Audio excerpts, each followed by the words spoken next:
YouTube, what is up? I know you guys are expecting a LAT pre-show, but we have something more important to talk about today. Obviously, in the Stage 2 qualifiers, LAT underperformed tremendously. That's no surprise. And more importantly, I know the questions that you guys want answered. That's why today, joining me, I have the general manager of LAT, Mr. Muddawg. How you feeling? Feeling all right, man. Obviously, as you said, this split was pretty terrible out of us, but looking forward to discussing a little bit and getting ready for the major. I would say it could be worse, but no. I'm sorry. Enough of the jokes. We're getting into the deep dive of what's going on with LAT.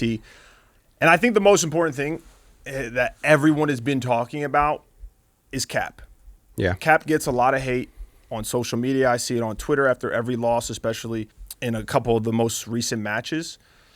I want to get your opinion on what Cap is doing behind the scenes to kind of tell the viewers out there, like, how hard he is working and everything that he is doing on a day-to-day basis that they might not see. Because from my viewpoint, people look at it like Cap's the only reason, or not the only, but the biggest issue on the team, whereas I don't think it's true. But you obviously know a lot more than I do. Yeah, I mean, I read the Reddit. I've seen all the comments and everything as well. I mean, one, with coaching in an esport, like, I think you have to look at much more of the process and, like, what goes on behind the scenes. Like, that is a role where you're not always going to have, like, a one-to-one ratio of, like, your input to your output in terms of what you're doing. So we see Cap every day and what he does with the team and, all the extra hours he's working with them. Like, even when he's at home, he's in Discord watching film with Drazah, like, doing a lot of things behind the scenes. So we are very critical of Cap, especially me. Like, again, the friendship league jokes are made, but, like, I think I'm almost harder on him because he's a friend when I evaluate a lot of those things. And, like, I am on him a lot each day about, like, things he can do and improve better. And, like, him and Matt talk a lot as well. Like, I think the criticism of him and myself is fair because the team's underperforming, but I don't think that, like, Cap's to blame by any means. Like, I think everyone's poor performance is why we're 0-5 right now. It's not just because of, like, what Cap's doing. I mean, at the end of the day, which I think a lot of the casual fans out there, I don't want to act like coaches don't do anything, but I think they overvalue a coach right now in the Call of Duty scene. Like, Cap can do everything in his control to make sure they're as prepared as possible, right? Into not only the next series they play, but just as a whole. And something else that... Yeah, I don't know if overvalued is the right word to use there. Like, I get what you're saying, but I do think coaches are My impactful. vocab is small. So overvalued might be the wrong word. But I know you well. But I do think that, like, coaches are more impactful than some people realize. But as you said, like, they're not the ones playing at the end of the day. And, like, as someone who has to look at this with a bird's eye view, like, it really is, like, a collective, issues we had with everyone on the team. I feel that. I guess that brings me to my next point, too, because when you compare you guys right now, LAT, to a lot of the other teams, especially the teams doing really well, that I think a lot of people don't realize is Cap's the only coach on the coaching staff. You're obviously the general manager, but you're not, and I know you're there a lot, but that isn't your job to, like, you're not an analyst for the team. So you might be doing it here and there, but Cap, he bears most of the weight. From in terms of being a head coach, managing the personalities, and analysts and all that. And all these other teams, they have like 2, 3, 4 people on their staff. Is that something that you guys are now going to look into with the recent performance? Yeah, we're absolutely looking into it. We had an analyst last year. He actually took the GM job over at Seattle. He was great to have. We're in the process of hiring an analyst for this year. Some stuff fell through there, but we have another person that we're looking at bringing on board with Cap and really beefing up the support staff. I think it's a good thing to do for the team. I think that change will just help give Cap some extra support. And, again, like I said, I've seen the Reddit comments. It's not like this was a new idea to me or anything, but I do agree that Cap, needs more support on that side of things. I hope that you guys can get a really well-rounded staff, because I do hate to see the blame on Cap when I know, and you know more than I do, that, like, he is trying his hardest. He is one of the smartest Call of Duty players of all time.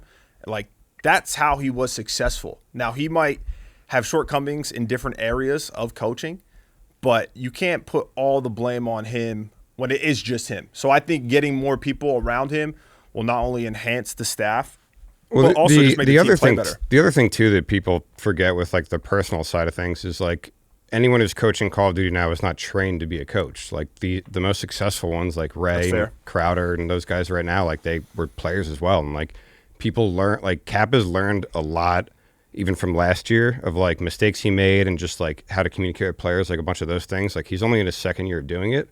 And I think people like sometimes overlook the ability to help grow people in other areas. Whereas having someone with the mind like of Call of Duty that JCap has is incredibly difficult to find, and like something you can't go and just teach and create. It's like we can work on like whatever things that we think he can improve upon, but you know, being the expert of the game is worth its weight in gold. I mean, listen, like I'm critical of him too. As I said, like I'm not blind to the performance and where the team is. Like I think all of us here can be better at certain things we're doing. And like, again, I don't want the Reddit comments to think with just like, you know, Cap's friends with me and Matt and we just let him do his thing and like ignore him. Like I think people underestimate like how much time that we all spend with the team outside of just even like scrims and the stuff we're doing together. But yeah, we're looking forward to getting Cap some help there. This is a point that I don't necessarily want to touch on, but I think it's important because at the end of the day, like I said, Cap can do anything in his control to make them as prepared as possible. But at the end of the day, they have to execute, right? It doesn't matter what he says. There's obviously been a lot of people saying that Octane, you know, should be dropped. He clearly has not been performing well. Not only him, I feel like the team as of late has been super inconsistent. And I just want your take on in-game issues that they have. Like, do you think Sam's issue is... Yeah, I mean, I could run you through, like, we've been very transparent with the players and, like, Cap especially talking to them. A lot of this is just, like, me listening to conversations. But, like, they all know what they need to work on. And, like, we've talked with Sam. Like, obviously with Sam and Drazah recently, it comes down to a lot of just, like, individual performance and shooting back and stuff. But Sam in general needs to work on just, like, his timings. He's a little bit too slow sometimes in general, things like that. I think Drazah is all confidence-based mainly. Like we showed really at the beginning of the year, like he can be a very explosive SMG. And like even like the first online league match that we lost to FaZe, like Drazah was frying, like, you know, shooting even with Simpin and Beezy there. He played like he was our best individual player in that game. Like the first at the kickoff classic, you know, we played Optic. He's going toe-to-toe against Shotzzy. And then obviously he's just struggled a little bit. So I think especially like when you have a younger player like that in the type of role he is, I think it's a lot of like confidence-based stuff with the team. Dylan has been our best individual performer, like especially just in terms of shooting, getting kills, and like, you know, he played the best this split by far. What we've been working with Dylan on, you know, he's got this reputation for flanking his routes and things like that, and a lot of times they result in great plays that help set up the team, and then sometimes it sort of like leaves his teammates out to dry a little bit, and he may pick up a few kills after, but it kind of like disrupts the flow. So Cap has been working with him on certain situations of like when to take those routes, when to not take those, and you know, even like with how the team has been right now in this down period, like they were here 2 hours early yesterday before practice, just like talking about things they need to work on, stuff like that. Like it has been positive to see how they are addressing the adversity and everything behind the scenes, because that's, you know, the stuff too that Twitter and Reddit and you know don't get to see. Yeah. But that's been a nice positive. And then with Kenny, he's another one who like individually performance wise, like mechanic wise, just sort of regressed a little bit. And I think that's because Kenny has this wild gift, and it's sort of like a gift and a curse. But Kenny remembers like every single play in every single Call of Duty match that he's ever played. Like you can talk to him about some play on TK on P3 rotation in 2018 or whatever. Oh, yeah. He told me I didn't rotate on P4 of like, Arden's Force that day. I couldn't believe it.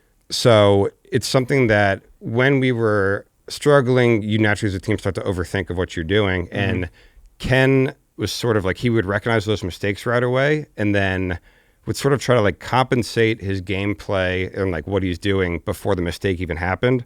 And just wasn't focusing on himself as much. So that was another piece of feedback that Cap gave to him that I thought was really interesting and insightful.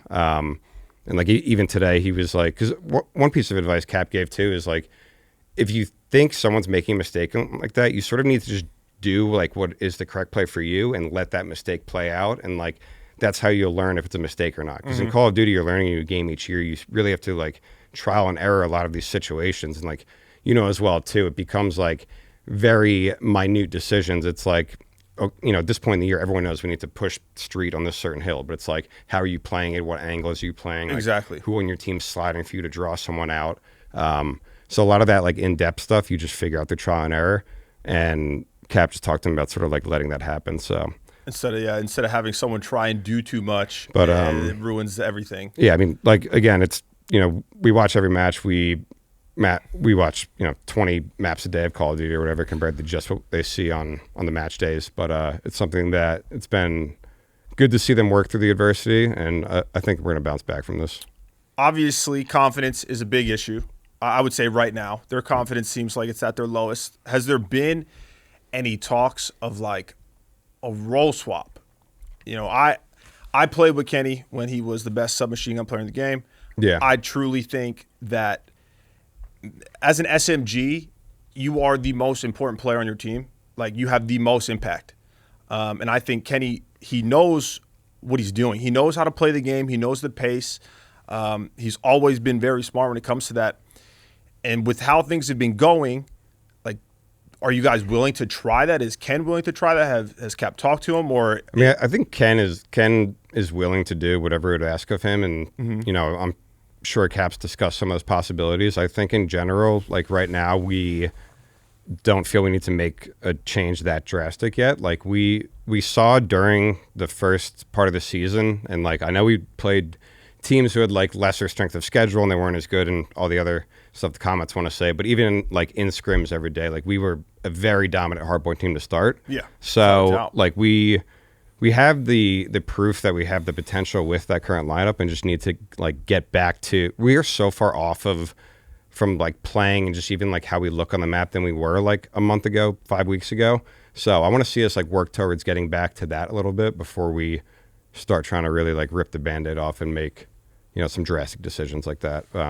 But also at the end of the day, like those decisions don't come down to me. Like I recognize that I'm not the one in the weeds every day, and like that's between Cap and the players and the team, to truly decide. That's understandable. I like being involved in those conversations, but like I know what I know and I know what I don't know, and I'm never going to tell Cap or Ken what they should be doing. Because I've seen it a lot too from the fans of LAT and just fans of Call of Duty, where they think that the only way to salvage this team right now, to make them, a championship level team, is to make a roster move, which I know they went 0-5. Okay, I know that. I would love to see if things don't improve at the major. Obviously, we don't know. You guys can come out and make a loser bracket run.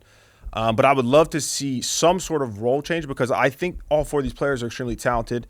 Sam obviously is not playing up to Octane standards, but who knows? Sometimes all you need is for someone to play a different role. You see it with NYSL. I know they made a team change. I think what we need is to win our 4v2s in S&D and show some discipline in search and go from there. I don't think we need to. That's why I wore Jersey. I don't know. Zoom in. You are awful at search. You want to win some S&Ds, baby. I just got a neighbor on the back, too. I'm waiting on the bench. I've seen you take some heinous S&D routes. We do not. I'll give you a respawn.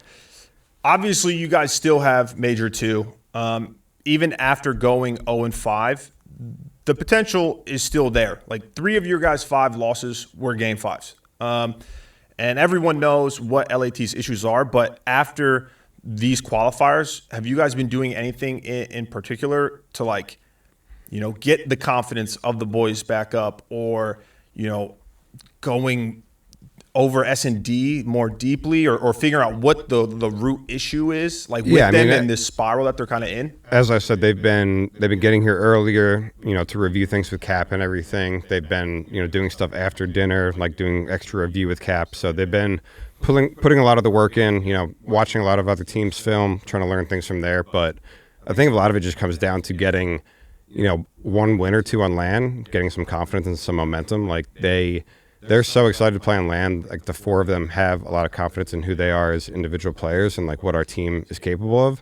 And like, like when you go to LAN, it is sort of like just a reset, like mentally just not anything dealing with online. Yeah, anything can happen. Like all it takes is a few good series. And like, I mean, even we played Optic, we go game 5, round 11. They're arguably the best, if not, T2 team in the game, right up there with FaZe.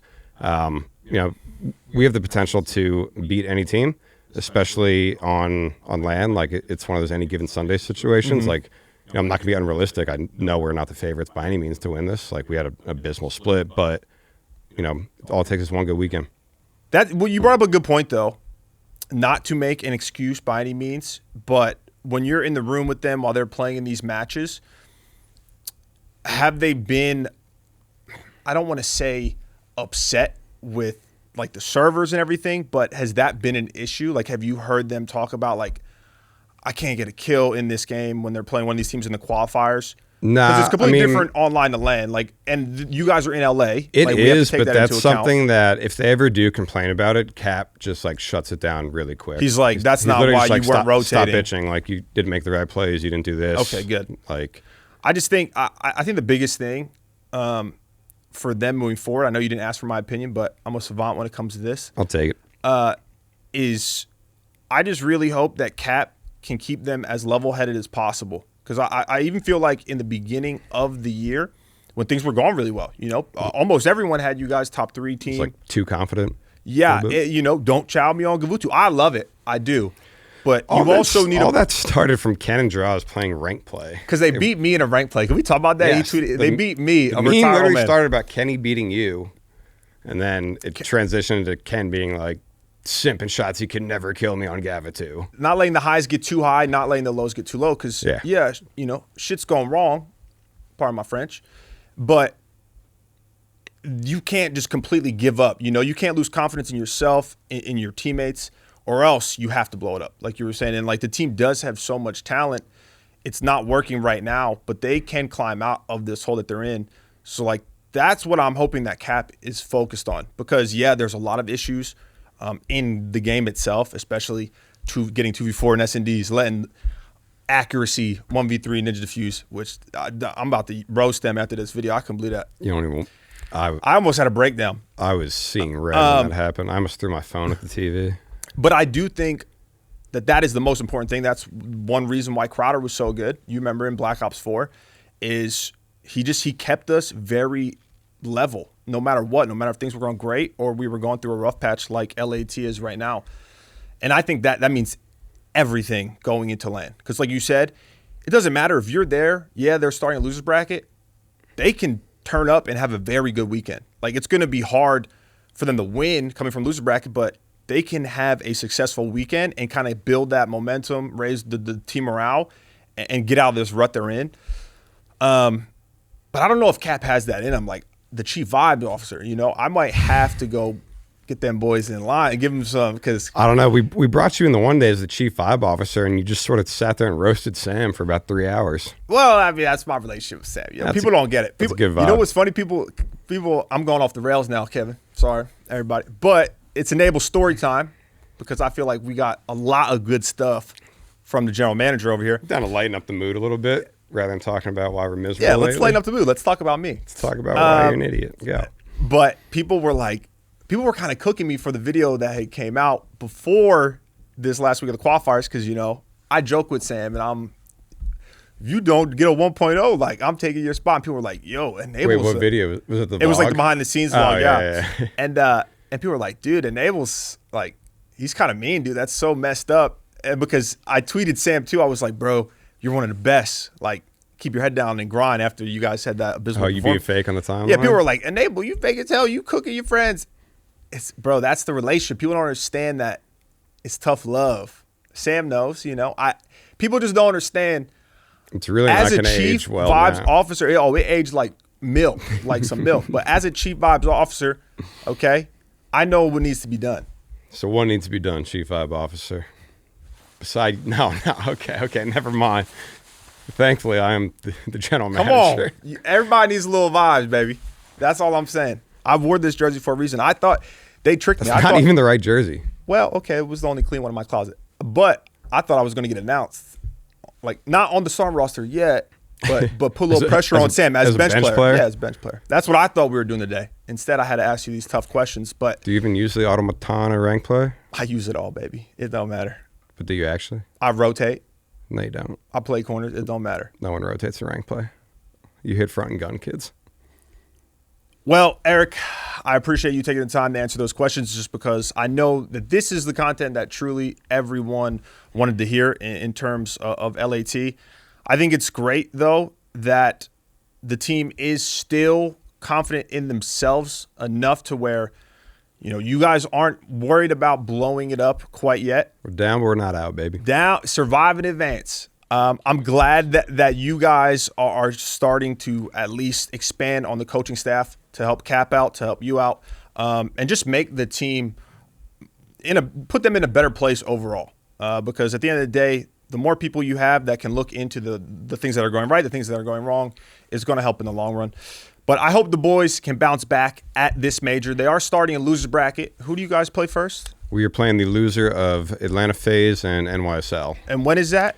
3 p.m. Pacific on Friday, April 1st. 3 p.m. Pacific, guys. Boom. Don't forget to like, comment, and subscribe, and go show love to the boys. Hopefully, they can make a little bit of a run, because I truly would hate to have to come back and get another banner. Luckily, you won't have to, another banner, because you ain't playing. If this video gets 1,000, gets two likes, I'm back. Y'all know what it is.